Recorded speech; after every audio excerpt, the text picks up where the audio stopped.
El hilo de la cometa, el podcast del cierre digital con Juan Luis Galiacho. ¿Qué tal? Buenos días, buenas tardes, buenas noches, según nos estéis viendo y escuchando. Aquí de nuevo, otra semana más, otro episodio más del hilo de la cometa, su podcast favorito en todos nuestros canales, YouTube, Podimo, Spotify. También nos pueden seguir en nuestras redes sociales, X, Instagram, Facebook y, como no, minuto a minuto en elcierredigital.com, donde contamos absolutamente todo lo que deben ustedes conocer. En el hilo de la cometa saben que llevamos ya tiempo intentando descifrar un poco lo que está pasando en España, cuál es la actualidad, el análisis político, porque siempre he considerado, y ya son muchos años de periodismo, que el contexto es importantísimo en el periodismo. El periodismo sin contexto no es nada. El periodismo requiere saber los datos, analizar los datos, y nos hemos convertido hoy en día en un periodismo de flash, un periodismo de noticia instantánea, sin análisis, sin el saber por qué. Contamos o cuentan, porque nosotros no, la enfermedad de Isabel Sartorio sin decir el por qué ni en base a qué. Y ya que nos copian, pues digan qué enfermedad tiene Isabel Sartorio, porque yo sí lo sé. Que digan dónde está Isabel Sartorio, porque yo sí lo sé. Pero como van solo a lo que es pum, bum, bum, en vez de al análisis, en vez de al contexto, al relato, parece ser que el relato solo está entre los políticos que quieren precisamente que su relato siempre se cumpla. Pero en el periodismo hemos perdido el relato y el contexto, y siempre los que ya llevamos muchos años en esto, para nosotros ha sido vital, y para el periodismo de investigación también es vital. Por tanto, la situación que se ha vivido este fin de semana en Aragón y que viene a ser una continuidad de lo vivido en Extremadura, con un partido de la derecha como Vox subiendo y subiendo, con un partido socialista obrero español liderado por Pedro Sánchez hundiéndose, bueno, pues eso requiere un análisis y un porqué, porque no todo vale. Y entonces tenemos que analizar por qué Vox es líder en 42 municipios de Aragón, por qué Vox en capital de provincia como Teruel le saca casi 6 puntos o más al Partido Socialista, por qué en un 26% de los municipios de Aragón el Partido Socialista ha caído por debajo de Vox, o por qué en Extremadura perdió el PSOE Badajoz, nada menos que Badajoz, en favor de Vox. ¿Por qué en algunos pueblos importantes de Extremadura, como Talayuela, Vox y el Partido Popular empataron? Pues todo tiene un porqué, y el porqué es evidente desde hace mucho tiempo. Pedro Sánchez quiere precisamente aupar a Vox, quiere precisamente presentarse en las próximas elecciones, como les dije el otro día, que quiere llevar hasta el 2027 para intentar así llegar al 2031, que es el centenario de la República, y poder ser el presidente del centenario de la República, quizá para constituir la tercera República al estilo de Largo Caballero. Esa es su idea. Pues claro, quiere hacer un frente popular, pero no un frente popular como el señor Rufián, que ya han visto ustedes, y hemos publicado que hay 5 ya movimientos progresistas fuertes que le han dicho no, pero Sánchez sí que quiere convertirse en el líder de esa izquierda y decir, solo yo soy capaz de ir contra Abascal y contra la extrema derecha y un PP sometido a Abascal, porque ya ven ustedes las cabezas pesantes que tenemos en Génova, o que tienen en Génova, porque vamos, ¿a quién se le ocurre adelantar unas elecciones en Aragón? No digo ya en Extremadura, porque Guardiola es una otra persona diferente a Azcón, pero hombre, que en Aragón se convocan estas elecciones anticipadas y solamente hubo una voz, y no es por nada, que dijo, pero ¿qué están haciendo ustedes? Que fue la señora Ayuso, la presidenta de la Comunidad de Madrid, que dijo, pero ¿cómo es posible esto de que adelantemos y demos paso y paso a Vox? Porque era claro que en esta situación el voto de cabreo, el voto contra Sánchez no va a ir al PP, no va a ir a un partido popular muy conservador en todas sus ideas y muy lineal en todas sus ideas que encabeza el señor Feijóo. Pues claro, el voto del cabreo, ¿a quién va a ir? Pues a Vox, la única fuerza contraria a Sánchez, pero por derecha y por izquierda, no se crean ustedes que solo es por el lado de la derecha. Entonces, pues es que tenemos lo que tenemos, o sea, en la oposición tenemos unos políticos que no saben manejar estas situaciones, y a la izquierda no tenemos a nadie que se subleve o que intente decir, mire, señor Sánchez, usted está hundiendo al Partido Socialista Obrero Español, está favoreciendo la llegada de la extrema derecha, de los grupos radicales a España, que hasta que llegó Sánchez existían, claro que existían, pero eran marginales. Desde el año 2018, con la llegada de Sánchez, estos grupos han ido subiendo considerablemente. Y yo, que me dedico a la investigación, se lo aseguro. No había más que grupúsculos minoritarios, grupúsculos sin poder alguno, que estaban en esos grupos de la extrema derecha más allá del Partido Popular. Pero el Partido Popular aglutinaba a una gran mayoría de derecha. Pero claro, eso podía ocasionar al señor Sánchez que perdiera. Y Sánchez lo que quiere precisamente, y están ahí los datos, es esa crispación y convertirse en el único líder de la izquierda, porque ya ven ustedes dónde ha caído Podemos, que ya ni existe, o dónde está Sumar, de Yolanda Díaz, que ni existe. Ahora tiene que salir Rufián como el gran salvador, y ya ven ustedes el batacazo que se ha metido. Pero para analizar estos datos siempre me gusta estar con auténticos expertos de esta información, además que lo han vivido personalmente. Y hoy con nosotros tenemos a una persona que ha vivido desde hace mucho tiempo, tanto en las filas del PSOE, a las que sigue siendo militante, como también desde su punto de vista de experto del análisis, como catedrático de Derecho Constitucional de la Universidad de Castilla-La Mancha, a José Luis García Guerrero. Me refiero precisamente al que fue exteniente de alcalde o del Ayuntamiento de Albacete por el PSOE, concejal de urbanismo también del PSOE en Albacete, y un hombre que conoce bien lo que es precisamente el feudo socialista y sobre todo un gran analista. Buenos días, buenas tardes, buenas noches, señor García Guerrero, de estar hoy aquí en el Hilo de la Cometa, debutando como experto. Es un placer para nosotros tenerle aquí.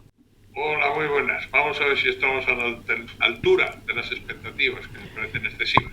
No, bueno, vamos a analizar sobre todo, como he dicho, usted es militante del PSOE, ha tenido cargos representativos dentro del PSOE, incluso también en Castilla-La Mancha, precisamente uno de los bastiones que todavía parecen que están al margen de Pedro Sánchez con el señor Paje, pero bueno, yo creo que es otro decir. ¿Qué análisis hace usted como socialista, como español, como catedrático de lo que ha ocurrido en Aragón y también de lo que viene ocurriendo como en Extremadura? Bueno, creo que es una tendencia que muchos pensamos, que se viene produciendo desde hace tiempo, que es de un gobierno que va progresivamente perdiendo sus apoyos, un partido socialista que se ha alejado profundamente de sus orígenes, que ha abandonado la senda socialdemócrata, que está comulgando con ciertas políticas que no tienen nada que ver con la izquierda ni con la socialdemocracia, y con un desgaste de su máxima figura dentro de un presidencialismo que ha eliminado completamente algo que es muy importante, que es la democracia interna dentro de los partidos políticos. Al abandonarse completamente la democracia interna, hemos llegado a un presidencialismo que yo creo que está dirigiendo al partido pues a una situación gravísima que puede abocar a un desastre absoluto. Y eso se viene viendo y va a ser más claro en el futuro todavía. Usted me comentaba el otro día precisamente que la única revolución que puede haber dentro del Partido Socialista, donde usted también me comentaba que es muy difícil en estos momentos la sublevación de las bases porque todas están controladas por Pedro Sánchez en esa banda del Puyol que empezó la Reconquista, me comentaba usted que la única expectativa que ve usted es que, claro, que hay mucha gente que vive a costa del PSOE, que hay mucha gente que vive a costa de los puestos públicos, ¿no? Y que en próximas elecciones, como pueden ser municipales, esta opinión nefasta de Sánchez para muchos españoles puede llevar consigo alcaldes que toda la vida han sido del PSOE y que toda la vida han gobernado capitales de provincia, pueblos, etcétera, etcétera, ¿no? Digamos que la mayor clase política del Partido Socialista, que está en los municipios, en las comunidades autónomas, sobre todo en puestos representativos, pero también todo lo que es el aparato de las posiciones de poder que sigue ocupando el PSOE, pues claro, se viene erosionando, pero es que el día de mañana van a quedar en una situación muy difícil. Entonces, en rebelión, bueno, no va a haber rebelión, yo creo, sinceramente, porque las bases del Partido Socialista están más a la izquierda, normalmente, que sus dirigentes, ¿no? Y luego, sus dirigentes, la falta de democracia interna, el control excesivamente autoritario de la Dirección Federal está provocando que nadie se atreva a moverse, no le quiten la silla, nadie se atreve a protestar, nadie se atreve a levantarse frente al poder por miedo a perder las posiciones. Ahora, claro, lo grave es que la descomposición de los resultados electorales, la descomposición del partido, de sus resultados, está siendo tan grave que por intentar amarrar la silla la van a perder, la silla entera, y ya no va a haber un problema de quién ocupa la silla, sino de si va a haber silla, que no va a haber dónde ir, que no va a quedar puestos que ocupar para una parte muy relevante de la que no se revela por miedo a perder el puesto. ¿Usted cree que la táctica que está utilizando Sánchez un poco es precisamente de aupar a esa extrema derecha o esa derecha más radical para convertirse en el único que puede luchar, el único capitán contra ese movimiento y lo está generando él? Bueno, yo creo que parece ser que ha habido una intención clara que se ha manifestado en esta campaña, con ciertas medidas anunciadas desde el gobierno, de potenciar a Vox para disminuir la fuerza del Partido Popular. O sea, la táctica es decir, en las últimas elecciones, aparte de convocarlas en junio, que me ayudó mucho a aprovechar que había mucha gente de vacaciones, la gente tenía miedo de que Vox entrara en los gobiernos y hoy en día quiere seguir jugando esa carta, pero además juega la carta de que haya una movilización de la izquierda frente a una entrada de Vox en los gobiernos, pero además juega la carta de que aumente Vox para disminuir la fuerza del Partido Popular y en ese bajón él pueda colarse entre los dos partidos. Pero la táctica le está saliendo muy mal realmente, porque, por ejemplo, en Aragón pierde 1,5 puntos el Partido Popular, pero Vox saca más de 4 o 5 puntos, con lo cual el bloque de derechas aumenta en 3 o 4 puntos. O sea, por cada voto que pierde el Partido Popular, Vox gana 4. El Partido Popular pierde 2 escaños, pero Vox gana 7. Es decir, el bloque de derecha, PP más Vox, porque yo creo que ya no hay ninguna duda de que PP y Vox van a ir juntos, van a gobernar juntos en unas hipotéticas futuras elecciones generales y que hoy en día están por encima de los 200 diputados. Y esta es una tendencia que se ha visto en Extremadura, que es una tendencia que se ve en Aragón, y recuerdo que son 2 comunidades autónomas que son proclives al Partido Socialista. Extremadura era un feudo, y aún así se pierde Badajoz, la capital, en que el PSOE pasa a ser tercera fuerza política. En relevantes municipios, tercera fuerza política. Elecciones en Aragón, otro territorio que es proclive al PSOE, no tanto como Extremadura, pero proclive, y sucede lo mismo, que el miedo ahora mismo para el Partido Socialista no es que tenga dificultad en ser primera fuerza política, no es que con sus aliados, esa alianzas variadas que tiene, pueda formar gobierno aunque no gane las elecciones, sino que se va a quedar muy lejos, corre el riesgo de ser tercera fuerza política. Le ha salvado en Aragón Zaragoza, la capital, en que Vox ha llegado solo al 15 y pico % de los votos, porque en el resto estamos hablando de porcentajes, un porcentaje medio casi del 18%, y en los grandes municipios porcentajes del 22 y 23% de Vox, que es una auténtica barbaridad. ¿Esto qué quiere decir? Bueno, pues que seguramente en unas elecciones generales Vox está como mínimo en el 20%, está subiendo, con lo cual el problema que se encuentra el Partido Socialista no es que sea segunda fuerza política, es que sea tercera con 2 fuerzas políticas a su derecha. Y para terminar, ya 2 preguntas rápidas. Una, como usted como gran experto en tema electoral, ¿usted cree que con los territorios de Euskadi, de Cataluña y demás, Pedro Sánchez podría seguir gobernando? Yo creo que la tendencia, hemos visto elecciones en Extremadura, feudo socialista, en Aragón, un territorio proclive al PSOE, pero que le llaman el Ohio español, o sea que depende por dónde ande la opinión pública, pero ahora vienen 2 elecciones que son en Castilla y León y en Andalucía, donde son territorios proclives al Partido Popular. Lo que va a sumar ahí el bloque de derecho va a ser devastador. Yo estoy convencido que ahora mismo PP y Vox están por encima claramente de los 200 escaños y que esa tendencia, según vaya pasando el tiempo, salvo un acontecimiento absolutamente imprevisto, va a ir en incremento. O sea, es decir, que veo a PP y Vox con más de 200 escaños, incrementándose, y nos podemos encontrar en las próximas elecciones generales con que en 15 o 20 provincias, que eso sería terrible, como se agote el plazo, el Partido Socialista sea tercera fuerza política. De momento ya hay 2 capitales de provincia, pero en las generales podemos estar hablando de 20 o 25 capitales de provincia, lo cual es terrorífico para cualquier socialdemócrata.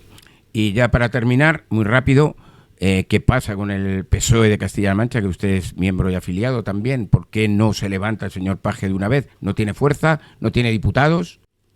Vamos a ver, la situación del presidente Reunión y secretario general del partido es muy sencilla. Los diputados y los senadores dependen en última instancia de Ferraz, dependen de Pedro Sánchez. Es decir, cuando Pedro Sánchez llegó al poder, había 2/3 de su grupo parlamentario que no estaban con él. A los pocos meses, cuando se convocaron elecciones, todos los discrepantes desaparecieron del grupo parlamentario. Es decir, un parlamentario sabe que para ser incluido en las listas en puesto de salida, tiene que ser fiel al líder.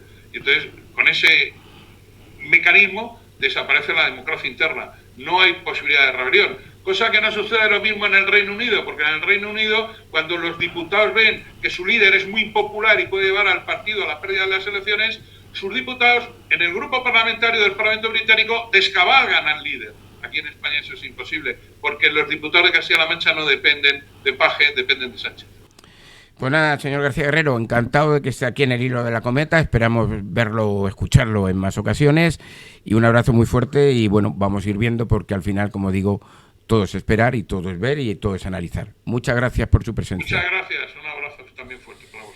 Pues nada, seguimos aquí en el Hilo de la Cometa, en su podcast favorito. Y simplemente para acabar este tema de Aragón, nos hemos encontrado con una persona al lado siempre de Azcón, ¿no? Me refiero a la que actualmente es la primera dama de Aragón, Ana Belén Blasco.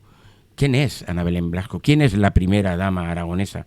Pues es una abogada, fíjese usted, relacionada con el señor Almeida, con el alcalde de Madrid, con Martínez Almeida, ya que su hermana, Elena, la hermana de la mujer de Azcón, está casada con un abogado del Estado, Gabriel Morales, que es compañero de promoción de abogados del Estado del actual alcalde madrileño, José Luis Martínez Almeida. Incluso, pues tanto Azcón como Ana Blasco estuvieron en la boda del edil madrileño hace 2 años aproximadamente, si no recuerdo mal, y allí pues destacó precisamente Ana Blanco con un vestido, como recalcaron las crónicas, un vestido largo en tono rojo, precisamente firmado por un modisto aragonés, Ángel Lecumberri.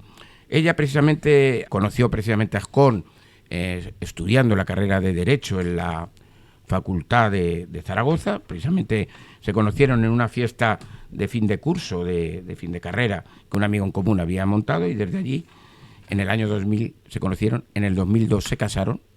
También, a los pocos meses de casar, José María Aznar, que entonces era presidente del gobierno, a su hija Anita, en esa boda por todo lo alto en el Escorial, esa boda que parecía la boda de la tercera infanta con Alejandro Agag. Pues 2 meses después se casó precisamente Azcón con Ana Belén, y allí pues también fue una amplia representación del PP, ¿no? Luego pues tuvieron a sus 2 hijos, a Belén y a Jorge. Hoy viven también en Aragón, y bueno, simplemente decirles de que desde ese año, fíjense ustedes, llevan ya casi 24 años juntos, pues siempre ha sido la persona de confianza, de apoyo del presidente Azcón. Me refiero a la abogada Ana Belén Blasco, una abogada relacionada, ya lo ven ustedes también, con el alcalde de Madrid, el señor Martínez Almeida. Y aquí se lo hemos contado en el Hilo de la Cometa, en nuestra primera parte de este episodio de hoy. Pero seguimos aquí. Y volvemos con la segunda parte. ¿Cuál es? La caja negra. ¿Y de qué va esta caja negra? De Daniel Sancho y de su madre, Silvia Bronchalo, que ha aparecido de nuevo en los medios. Había aparecido su padre, Rodolfo Sancho, y ahora Silvia Bronchalo, en un programa de televisión donde no ha negado que ha ido por dinero. Pero, ¿quién es Silvia Bronchalo? Se lo contamos el otro día brevemente. Es la sobrina nieta de Lupe Sino, la gran artista de la posguerra española, el gran amor del torero Manolete. Esto enseguida, aquí, en el Hilo de la Cometa.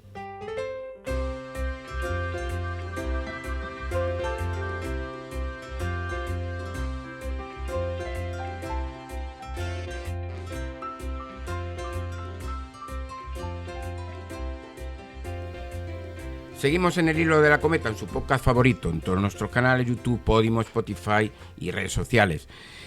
Y la caja negra va dedicada a Silvia Bronchalo, la madre de Rodolfo Sancho, que espera en Tailandia qué va a pasar con ese recurso, pero todo apunta a que no será muy favorable hacia él, ¿no? Pero Silvia Bronchalo pues ha estado precisamente en televisión. Es verdad que Silvia Bronchalo, una gestora de patrimonios que trabajaba en Madrid, pues ha dejado muchas cosas para estar cerca de su hijo, aunque su hijo parece ser que desde hace mucho tiempo no quiere saber nada de él. Su hijo se crió con su abuela, con la mujer de Sancho Gracia, que era su abuelo, el gran actor, y bueno, parece que siempre había estado un poco más alejado de su madre y de la familia de su madre. Pero precisamente, ¿quién es la familia de su madre, de Silvia Bronchalo? Pues lo hemos contado aquí en el Cierre Digital, y hoy les dije que se lo iba a contar con más detalle. Fíjense ustedes, por las venas de Silvia Bronchalo, la madre de Daniel Sánchez, corre sangre artística. Pues claro que sí. Es que su tía abuela fue nada menos que Lupe Sino, la gran artista de la posguerra española, el gran amor de Manolete. Pues Lupe Sino, cuyo nombre verdadero es Antoñita Bronchalo López Sino, y que nació precisamente en un pueblecito de Guadalajara, en el municipio de Sayatón, en marzo de 1919, pues tuvo una vida muy singular antes de conocer a Manolete, porque ella se casó con un jefe del Estado Mayor de la República, el señor Antonio Bernardini Díaz Ferretti, con el que se fue después, en plena guerra civil, huyó a Francia. Allí se casaron, pero rápidamente lo dejó y se volvió a España, donde empezó a ser ya célebre por sus películas, entre ellas, por ejemplo, Tierra y Cielo, la famosa Luz María, El Testamento del Virrey, etcétera, y conoció a Manolete. ¿Y dónde conoció a Manolete? Pues lo conoció donde era el sitio de moda entonces de esa España después de la posguerra, que era Chicote, en esas noches interminables de Chicote, la Gran Vía, y a través de la bailaora Pastora Imperio fue cuando conoció a Manolete. Y entonces Lupesino, la tía abuela de Silvia Bronchalo, se unió en un amor inconfesable, como decían las crónicas de entonces, a Manolete. Contaba el torero mexicano Luis Procuna que precisamente llegaron a encerrarse 15 días seguidos en un hotel de la capital peruana cuando Manolete fue a torear a Lima. Luego, en esas noches locas en el Hotel Reina Victoria Madrid, el conocido Hotel de los Toreros, en la plaza de Santa Bárbara. Y luego, pues vivían un romance en uno de los pisos de Lupesino, en la calle Hilarión Eslava de Madrid, noches totalmente, cuentan entonces las crónicas de la época, noches totalmente sin control amoroso, algunos dicen. Tanto es así que Manolete incluso se la llevó a México cuando estrena o inaugura la Monumental de México, y en el año 46, pero luego en el 47 es cuando se produce la muerte de Manolete en Linares. Ya saben ustedes, un 28 de agosto de 1947, cuando Manolete es corneado mortalmente en esa plaza de toros, y allí estaba Lupesino. Cuentan las crónicas de entonces que incluso en el lecho de muerte Manolete le pidió que se casara con él, a Lupesino, pero esa boda nunca se llegó a formalizar. Y a pesar de que Lupesino tenía el apoyo de la madre de Manolete, de doña Angustias, no así de su apoderado de José Flores Camara, y al final quedó en nada. Lupesino, tras la muerte de Manolete, se fue a México, allí se volvió a casar con un abogado, pero volvió de nuevo a España, se volvería a comienzos de los años 50 y posteriormente, en 1959, murió en su casa del barrio de Argüelles por un derrame cerebral. Hoy Lupesino, la tía abuela de Silvia Bronchalo, descansa en el cementerio de Canillas, precisamente donde hoy vive la familia de Rodolfo Sancho, donde se crió su hijo Daniel Sancho, donde hoy vive Noelia Aguirre, la abuela de Daniel, la mujer de Sancho Gracia, y sus hijos Félix y Rodrigo Sancho. Ahí precisamente está Lupesino, la gran actriz de la posguerra, el gran amor de Manolete, y la tía abuela de Silvia Bronchalo, la madre de Daniel Sancho, que ha reaparecido en un programa de televisión, que se ha llevado un dinercito y que espera ahora qué va a pasar con su hijo Daniel. Todo lo mejor y todo lo que pueda ser dentro de la legalidad vigente, siempre. Y seguimos enseguida con otra de nuestras secciones, La Otra Cara de, y hoy dedicada ¿a quién? Pues hombre, al señor Laporta, que ha dejado el Barcelona, pero no se crean que se va, no, con la intención de volver. Y aparte le voy a contar el vínculo del señor Laporta con Urdangarín, que precisamente presenta sus memorias mañana ya. Es decir, tenemos de todo. Laporta, Urdangarín, memorias, Barcelona, Barça, elecciones. Enseguida, aquí, en nuestra sección, La Otra Cara de.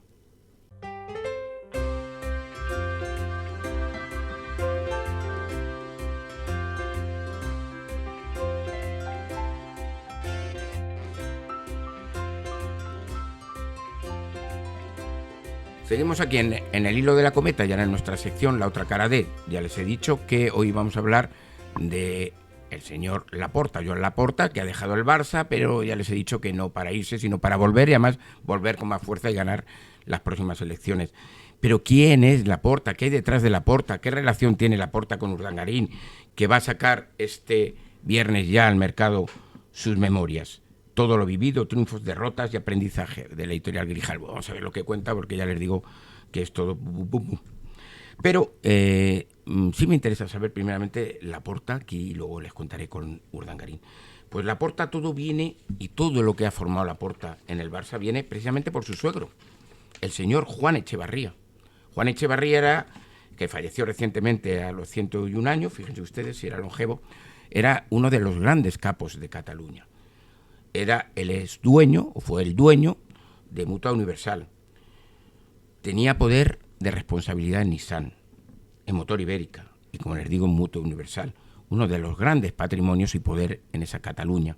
En esa Cataluña donde se forjó el señor Laporta, y precisamente porque se casó con la hija de Juan Echevarría. Laporta se casó con Constanza Echevarría a comienzos de los 80. Y tuvieron hijos también juntos. Y luego, pues, se separarían con el tiempo, pero la amistad de Laporta con su suegro y con la familia de su mujer ha seguido. Tanto es así que su cuñado, Alejandro Echevarría, es uno de sus hombres. Lo fue en su primera etapa y lo fue en la segunda. Lo fue como puntal para conseguir avales, como quizá en esta. Y ha sido puntal en fichajes que ha traído el Barcelona, como por ejemplo el de Meric, o también en intervenciones fuera de Cataluña, donde pueden ser también los contratos publicitarios del señor Laporta, más allá o, como dicen, allende de los mares. Desde Qatar hasta, ya saben ustedes, que en África también. Y ahí aparece también más gente dentro del entorno del señor Laporta, que parece que ha convertido el Barcelona en una empresa familiar. Aparece su hermano Xavier Laporta, precisamente uno de los hombres más ligados a todo el entorno Laporta, su hermano Xavier, con conexiones en Oriente Medio, con conexiones en el Golfo Pérsico, con conexiones con los patrocinadores del Fútbol Club Barcelona. Pero también aparece su hermana y también aparece su prima. Aquí aparece toda la familia. Aparece la hermana Maite Laporta, aparece la prima Marta Segú, y como ven ustedes, pues todo queda en casa, desde los Echevarría hasta los Laporta hermanos and company. Pero es que también aparece Urdangarín. ¿Y por qué aparece Urdangarín unido a Laporta? Porque Iñaki Urdangarín volvió, acuérdense ustedes, a ver lo que cuenta en su libro, cuando se fue en el año 2022, cuando ya tenía los primeros permisos penitenciarios. Se marchó a Barcelona, donde participó en un supuesto curso de prácticas de coaching, junto a Enric Masic, que es el hombre de Laporta, el hombre que dice que es el que le da conocimientos a Laporta en funciones de lo que puede ser el club, debido a su experiencia en el Barça, Dream Team de baloncesto, donde estuvo con Urdangarín, y que según el portal Culemania tiene un salario superior a 100.000 euros, que no está mal al año. Bueno, pues con Masip, Urdangarín han sido todo. Formaron el equipo de gala del Fútbol Club Barcelona, el llamado Dream Team, pero también estuvo con Cristina de Borbón. También fue uno de los llamados celestinos del noviazgo de Urdangarín con Cristina de Borbón, de los amigos de verdad de Urdangarín que taparon esa relación para que nadie conociera la relación con Cristina de Borbón. Estuvo en su boda y, como les digo, fue el que rescató a Urdangarín en el año 22 para volver al Barcelona, precisamente donde ahora, en el sector donde ahora Urdangarín parece que quiere triunfar o parece que quiere estar con su marca, no empresa, repito, con su marca, no empresa, B-Volutive. Pero es que aparte, fíjense ustedes, el hijo de Masip está en la serie Élite. Yo no sé si es que a Urdangarín también le gusta eso de Élite, porque siempre la pisó.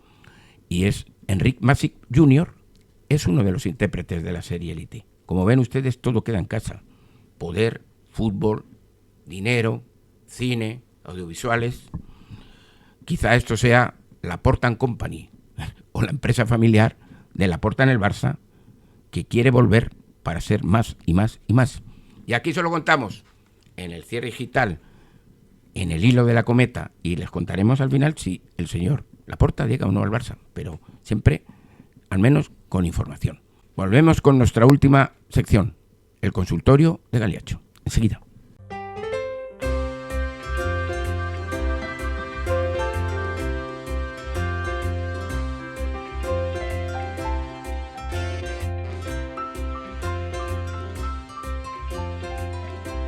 Estamos en nuestra última sección de hoy, del hilo de la cometa, pero volveremos el jueves que viene. Ya saben ustedes, todos los jueves a partir de las 10 de la mañana aquí en todos nuestros canales, Podimo, Spotify, YouTube y, no, como no, en el cierredigital.com. Vamos a ello. Pregunta, ¿me puede usted decir, me dice Mario Bárcenas Pérez, ¿Qué está pasando con Miguel Carcaño? ¿Saldrá, no saldrá de prisión?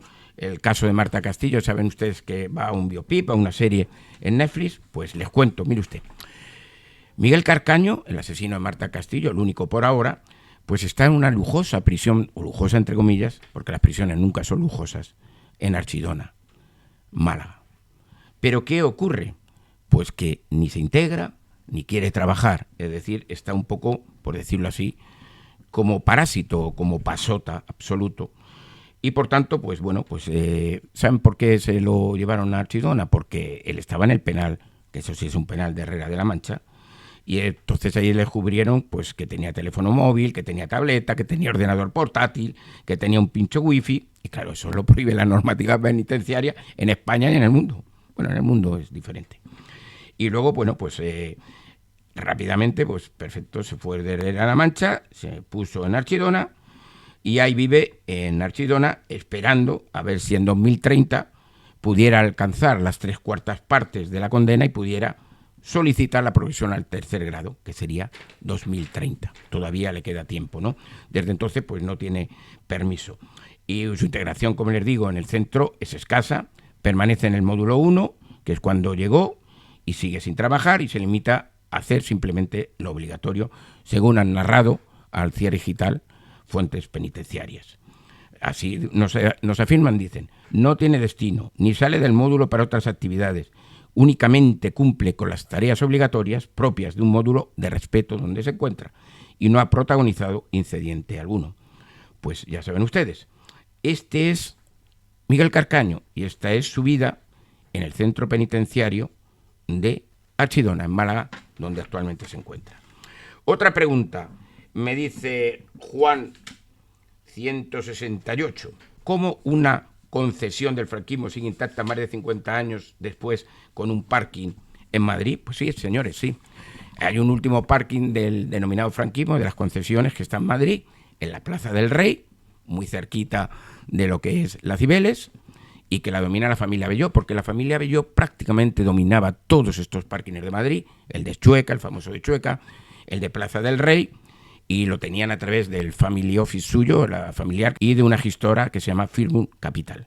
Bueno, pues este parking de la Plaza del Rey lo tenían los Abelló, y ahora el Ayuntamiento de Madrid ha decidido prorrogarlo todavía, no lo ha rescatado, y prolongar la gestión de esta concesionaria, de este parking, que es muy conocido por todos, que facturó el año pasado 460.000 euros, porque es una zona blindada al tráfico, con apenas aparcamientos en la calle, y apenas aparcamientos ni siquiera en edificios, y bueno, y tiene ese parking a través de una de sus filiales que se llama APK2, como también lo tiene su hijo, porque los Abelló también es todo un clan, como Laporta, ¿no?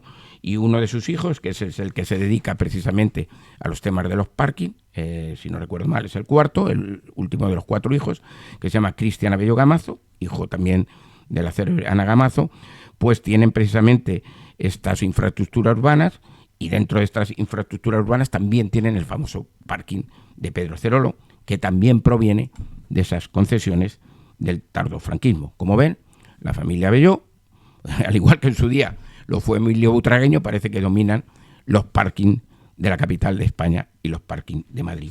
Por último, me pregunta Rosa 7739, ¿qué ocurre con los negocios de los Ortega en el extranjero? ¿Se han colado en la gran fiesta de la Super Bowl con el traje de Bad Bunny? Pues sí, miren, Marta Ortega ha logrado lo que nadie ha logrado, y es precisamente que en este espectáculo, que tuvo más de 240 millones de telespectadores, eso es una cifra mínima que se calcula, fíjense, 240 millones, uno de sus trajes de Zara fue utilizado nada menos que por Bad Bunny, precisamente, que es el hombre que ahora ha revolucionado todo con su discurso anti-Trump y que es considerado como el ídolo ahora mismo dentro de la comunidad latina en América.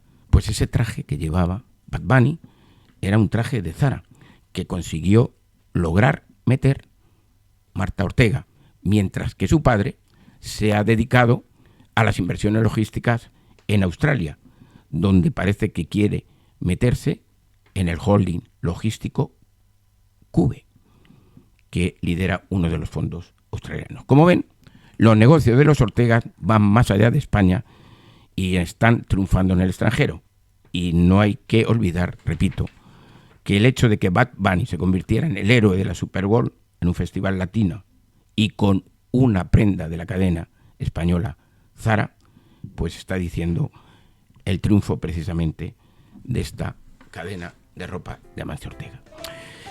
Y hasta aquí ha llegado el hilo de la cometa, y hasta aquí le hemos contado todo. Esperemos que les haya gustado, que al menos les hayamos dado alguna noticia de lo que ustedes no saben, creo que sí, y volvemos el próximo jueves aquí en el hilo de la cometa. Buenos días, buenas tardes, buenas noches y que sean felices.